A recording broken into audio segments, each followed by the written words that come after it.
नमस्कार, जय सिया राम। कैसे हैं आप सब लोग। मैं हूं आपके साथ तुषार कौशिक। और जैसे कि आप लोग जानते हैं कि हम जो लगातार पॉडकास्ट करते हैं उसमें हम कोशिश करते हैं कि हर बार किसी एक ऐसे सब्जेक्ट, किसी एक ऐसे विषय पर बात की जाए जिसको लेकर आपके मन में सवाल हों और वो सवाल के जवाब आप लोगों को मिल जाए। ज्योतिष के बारे में आप सब लोग जानते ही हैं, ग्रहों के बारे में भी जब समझते होंगे, राशिफल के बारे में भी समझते होंगे, गोचर होता है तब भी आप समझते होंगे कि चीज़ों का इम्पैक्ट आपके ऊपर कैसा होगा। 2026 आने वाला है तो लोग ये भी देख रहे हैं कि भाई 2026 उनके लिए कैसा रहेगा ज्योतिष की नज़र से। लेकिन इन सबके अलावा एक और ऐसा सब्जेक्ट है जो ज्योतिष की गुत्थी को और रहस्यमय बनाता है और सवाल उसके अंदर पैदा करता है, जो है लाल किताब। क्योंकि जब हम कहते हैं ना लाल किताब, तो थोड़ा सुनने में लोगों को ऐसा लगता है लाल किताब का मतलब आखिर क्या है। बहुत सारे लोग जानते हैं लेकिन अधूरा ज्ञान। बहुत सारे लोग समझते हैं कि लाल किताब के उपाय इतने अचूक क्यों होते हैं, लेकिन अधूरी तरीके से। तो चलिए आज पूरी तरीके से समझते हैं कि लाल किताब क्या होता है, लाल किताब के उपाय किस तरह काम करते हैं, ये वैदिक एस्ट्रोलॉजी से कैसे अलग है। वैदिक एस्ट्रोलॉजी में अगर ग्रह नक्षत्र होते हैं, राशि या भाव होते हैं या कुंडली होती है, तो क्या लाल किताब के अंदर भी यही सब होता है या वहाँ कुछ और होता है। लाल किताब क्यों चुटकी के बजाने के अंतर में आपका काम सॉल्व कर सकती है, क्यों इसके उपाय चुटकी बजाते ही आपकी प्रॉब्लम को खत्म कर सकते हैं। सारी चीज़ों को समझते हैं और सारी चीज़ों को समझने के लिए मैंने स्टूडियो में इनवाइट किया डॉक्टर अंकित त्यागी जी को, जो कि लाल किताब एक्सपर्ट हैं और ज्योतिषाचार्य। सबसे पहले तो आपका स्वागत है। बहुत आभार आपका और सभी दर्शकों को मेरा जय श्री राम। तो जैसे कि मैंने अभी अपने व्यूअर्स के लिए कहा कि आप सबको मैं बताऊंगा कि आपके ज़रिए मैं बताऊंगा कि लाल किताब कैसे काम करती है। मैं लाल किताब कैसे काम करती है इस पे तो आऊँगा, लेकिन मेरा जो पर्सनल सवाल है वो ये सवाल है कि भाई मैं वैदिक एस्ट्रोलॉजी को समझता हूँ, जानता हूँ कि भाई ये बचपन से मैं देख रहा हूँ कि एक कुंडली है, उसमें 9 ग्रह हैं, 12 भाव हैं, 12 राशियाँ हैं। ये लाल किताब के अंदर क्या है? लाल किताब इससे अलग है या इसी का एक पार्ट है? देखिए, लाल किताब कुंडली देखने का एक अलग तरीका है। अच्छा। जब हम ज्योतिष की बात करते हैं तो ज्योतिष के अंदर कई सारे एस्पेक्ट्स हैं। अभी हम ज्योतिष के बहुत सारे सिद्धांतों की बात करते हैं, नाड़ी एस्ट्रोलॉजी की बात करते हैं, मुंडन एस्ट्रोलॉजी की बात करते हैं, केपी एस्ट्रोलॉजी की बात करते हैं, वैदिक एस्ट्रोलॉजी की बात करते हैं, ये सब लाल किताब की बात करते हैं। ये सब ज्योतिष के एक पार्ट हैं। लाल किताब कैसे अलग है वो बहुत बड़ा महत्वपूर्ण हो जाता है दर्शकों के लिए भी, क्योंकि लाल किताब के नाम पर बहुत लोग हैं मार्केट में, लेकिन लाल किताब को असल में जानने वाले बहुत कम हैं। अच्छा। कुछ लोग कहते हैं लाल किताब अरुण संहिता है, रावण को भगवान सूर्यदेव का दिया हुआ ज्ञान है। कुछ लोग कहते हैं कि जो है और कहीं से पराशर शास्त्र से या पराशर संहिता से इसको लिया गया है। कुछ लोग कहते हैं लाल किताब उपायों की किताब है, तंत्रों की किताब है, जबकि ऐसा बिल्कुल कुछ नहीं है। ये सब मिथ्या है, क्योंकि इसका कहीं भी कोई सटीक वर्णन नहीं मिलता है।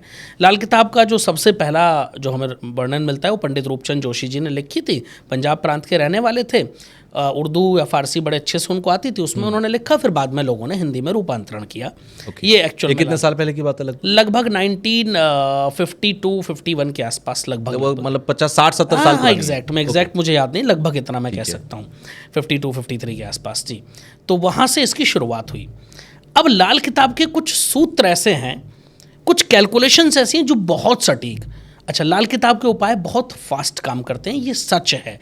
और ऐसे मैं कई एग्जांपल्स आज शेयर करूंगा कि जहां लाल किताब के उपायों से घंटों में फ़ायदा हुआ है लोगों को। अच्छा। जो बड़ा ट्रमेंडस था। जब मैं शुरुआत में लाल किताब, मैंने तो वैदिक ज्योतिष को बचपन से पढ़ा है, लगभग 12 वर्ष की उम्र से मैं ज्योतिष पढ़ रहा हूँ, तो उसके साथ साथ लाल किताब भी पढ़ी, न्यूमरोलॉजी भी पढ़ी, केपी भी पढ़ी, नाड़ी भी पढ़ी, बहुत कुछ पढ़ा। लेकिन लाल किताब से मैं कहीं ना कहीं बड़ा प्रभावित रहा।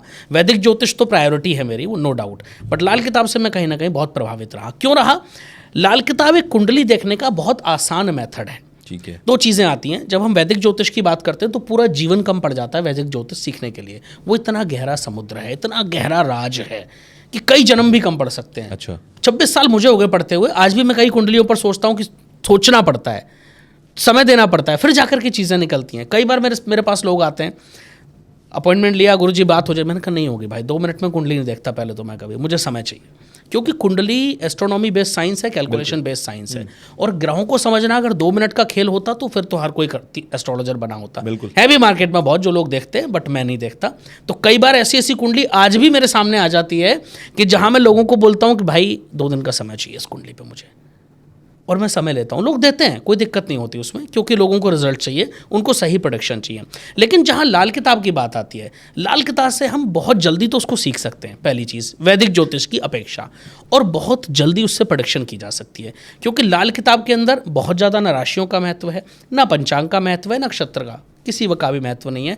पंडित रूपचंद जोशी जी ने कुछ लाइनें कही थी, राशि छोड़ नक्षत्र भूला, ना ही कोई पंचांग लिया, मेष राशि खुद लगन को गिनकर 12 पक्के घर मान लिया। अच्छा। वहां से 12 पक्के घर बन गए। मेष लगन को पहला लगन माना मेष राशि को, और वहां से 12 पक्के घर आ गए। उसी के अकॉर्डिंग हम प्रेडिक्शन करते हैं, न राशि को लेते हैं, न नक्षत्र को लेते हैं, न पंचांग को लेते हैं। अब लाल किताब को, लेकिन जो उपाय हैं वो बहुत ट्रमेंडस हैं, बहुत अमेजिंग है। अभी मैं एक केस बताता हूँ आपको। ये घटना मुझे लग रहा है शायद 6 महीने पुरानी होगी, लगभग। एक बच्ची थी और उसको पेट में ट्यूमर हो गया एंड शी वॉज एडमिटेड। और उसके फादर बड़े पुराने फॉलोअर हैं। उनका फ़ोन आया कि ऐसे ऐसे बिटिया सडनली रात को पेन हुआ और पता लगा कि ट्यूमर है। अच्छी बात ये रही कि वो ट्यूमर की जगह बाद में वो पानी निकला और वो ठीक हो गई बच्ची। तो उनका फ़ोन है, बड़े घबराए हुए थे। कोई भी माँ बाप घबरा जाएगा। तो उनको एक बड़ा छोटा सा उपाय मैंने बताया। उस बच्ची की कुंडली देख के मैंने कहा आप एक काम करो, एक मिट्टी का घड़ा लो, उसमें शहद भर के शमशान में दबाया हो जाओ अभी चुपचाप, बिना किसी को बताए। वो दबा करके आए। तीसरे दिन बच्ची डिस्चार्ज हो गई। जो बच्ची आईसीयू में पहुंच गई थी वो 3 घंटे बाद आईसीयू से वापसी आ गई। मैं नहीं कहता मैंने कुछ किया, प्रभु करने वाले, मेरी तो औकात ही कुछ नहीं है। मैं तो कहता हूँ मैं ज्योतिष का विद्यार्थी था, हूँ और रहूँगा जीवन पर्यंत। मैं अपने आप को ज्योतिष भी नहीं कहता, मैं विद्यार्थी ही हूँ। और लेकिन इतने अमेजिंग रिजल्ट, इतने क्विक रिजल्ट्स, ऐसे एक नहीं सैकड़ों उदाहरण हैं जिनके साथ ऐसा हुआ है। कई केसेस में लोगों की नौकरी नहीं लग रही, कोई छोटा सा उपाय बताया और देखते कुछ ही हफ्तों में लोगों की नौकरी लग जाती है, जो 6-6, 8-8 महीने से खाली बैठे हैं। तो इसके उपाय बड़े जल्दी रिजल्ट देते हैं। लेकिन प्रॉब्लम कहाँ है?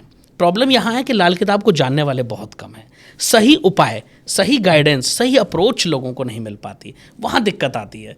अगर लोग सही जगह पहुँच जाएं तो मैं विश्वास के साथ कह सकता हूँ, दावे के साथ कह सकता हूँ कि लाल किताब वो ज्योतिष का एक सिद्धांत है जो लोगों का जीवन बदलने का एक कहते हैं कि जीवन बदलने की ताकत रखती है। अच्छा, इसमें कोई दो मत नहीं। अच्छा, आपने कहा कि आप वैदिक एस्ट्रोलॉजी को तो 12 साल की उम्र से पढ़ रहे हैं और अभी तक आप लगातार जान रहे हैं, क्योंकि एक बहुत बड़ा शास्त्र है, बहुत ज़्यादा चीज़ें हैं उसके अंदर। लाल किताब उसका एक ऐसा अंग है जहां से आप बहुत कम समय में ज़्यादा अच्छा प्रोडिक्शन कर सकते हैं, ज़्यादा सटीक प्रोडिक्शन में कह सकता हूं कि आप कर सकते हैं कम समय के अंदर अगर आपको करना है। बिल्कुल।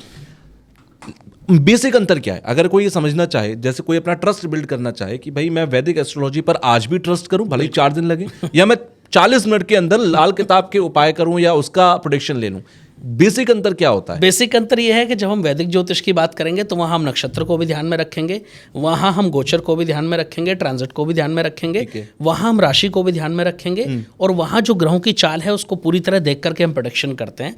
लाल किताब में ना हमें नक्षत्र देखना है, ना हमें राशि देखनी है, ना हमें पंचांग देखना है, ग्रह देखना है कहाँ बैठा है, किस ग्रह के साथ बैठा है, दैट्स इट, और कहाँ उसकी दृष्टि है।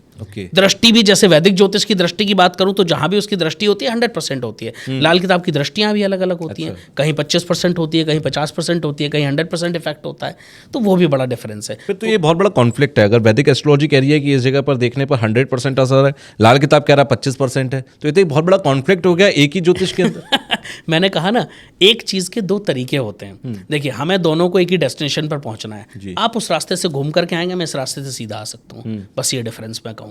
प्रेडिक्शन सेम आती हैं। मैं दोनों करता हूँ, मुझे पता है प्रेडिक्शन लगभग सेम आती है, 99% सेम ही एक्यूरेसी आती है, और रिजल्ट्स भी दोनों में कोई डाउट नहीं है।